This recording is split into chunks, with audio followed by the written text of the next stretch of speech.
Welcome to Basic Science class. Let's think of our kitchen now. How do your mom cooks in kitchen?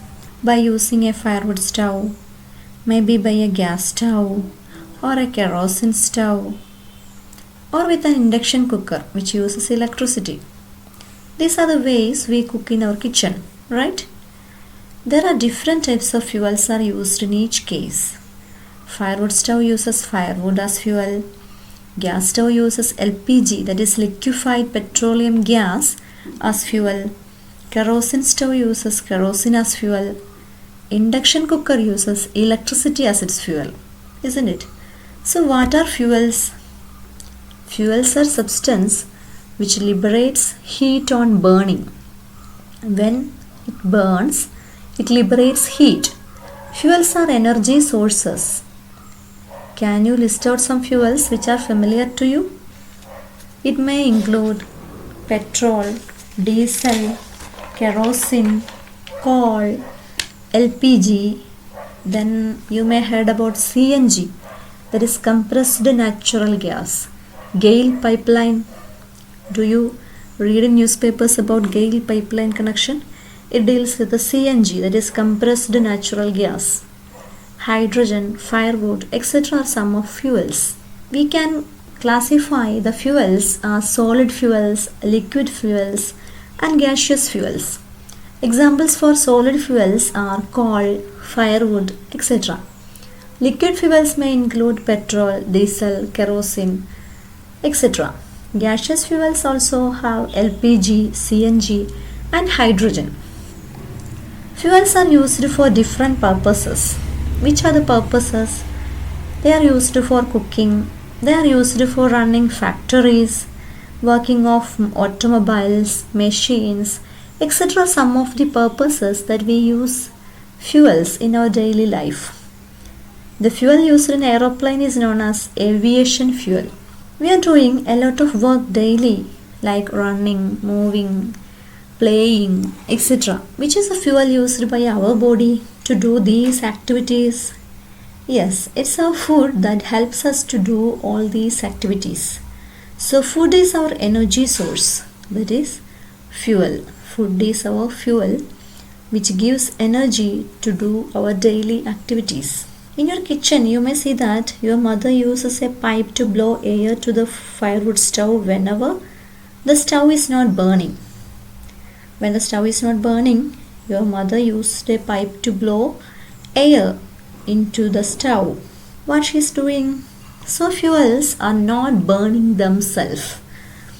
It needs air. Fuels needs air. When we put excess firewood to the firewood stove, it will not burn. Right? So air is needed for burning. Am I right? Let's perform an experiment. Place a lighted candle on a table. Cover the lighted candle with a glass tumbler. The candle flame struggles some time and finally put out. How the flame becomes off? The candle flame uses all the air inside the tumbler. So the non-availability of air is the reason for the candle to be put off. Air is required for the burning of any substance. Fuel also requires air for burning. It is oxygen in the air that helps for burning. Fuels liberate energy by reacting with oxygen. Our food also releases energy by reacting with oxygen. Oxygen enters our body through breathing. So now you know very well that every fuel needs an adequate supply of air. The same is needed for a firewood stove. Let us help our mother now. What are the points to be remembered while using a firewood stove? It is given in page number 61 of your textbook. Read it carefully and help your mother by explaining these points to her. Okay. Nowadays, traditional firewood stove is replaced by Aluva Aduppugal, or otherwise called as smoke-free firewood stove. What are the peculiarities of this stove? The first one is there are provision for smoke to escape. Second one, the heat produced completely reached the vessel. And the third one, they provide an air passage. And the fourth one, it does not waste firewood. These are also the characters of a good stove. So what are the characters of a good stove? We should consider these points when we talk about the characters of a good stove. We know that our population increases in a terrible rate. We can call it as population explosion. These people uses vehicles, so the number of vehicles also increases at a greater speed. All these automobiles uses petrol and diesel.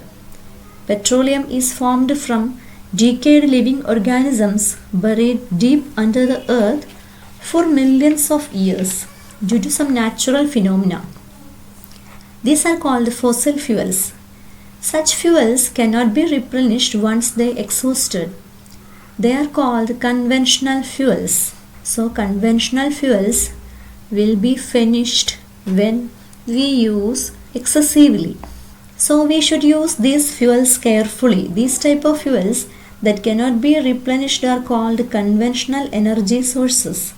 Examples are petrol, diesel, kerosene, LPG, etc. There are certain other energy sources that are inexhaustible. These are called non-conventional energy sources. Examples are solar energy, wind energy, sea waves energy. We can use these energy sources continuously and are pollution free. So we should switch to non-conventional energy sources as soon as possible. Let's understand some of the non-conventional energy sources. The first one is solar energy. Solar cell converts solar energy into electrical energy. Solar panels contain rows of solar cell. These are rectangular in shape and made up of silicon. Solar energy will not exhausted if it uses daily. Also, it does not cause any pollution. I think you may have solar lamp or solar calculator in your home, right? So the second one is wind energy. Windmill produces energy from wind. The blades of mill rotate by the power of wind. This rotation leads to the working of generator produced. Next year, you will learn the change of energy from one form to another in detail. So wind energy, windmill produces energy from wind. The blades of mill rotate by the power of wind. This rotation leads to the working of generator, thus electric energy produced. Next year you will learn the change of energy from one form to another in detail. Okay. We always think that firewood is a non-conventional energy source like sunlight. But it is not correct. It will be exhausted and it causes atmospheric pollution. So firewood stove is not a fuel efficient one. We also waste fuels in our daily life. We waste firewood after cooking is over. The remaining firewood is still in stove. We always use private vehicles like bike or car for our travel. We can minimize the use of fuel by using public transport system. Which are the ways included in public transport system? KSRTC and the train services, private bus services. These are all public transport system. But avoiding these public transport system, we use private vehicles like bike or car for our travel. We should use fuel efficient automobiles, electric equipment, etc. In a fuel efficient equipment, maximum energy is produced by minimum amount of fuel. We know that filament bulb makes heat in addition to light, so it wastes the energy in the form of heat.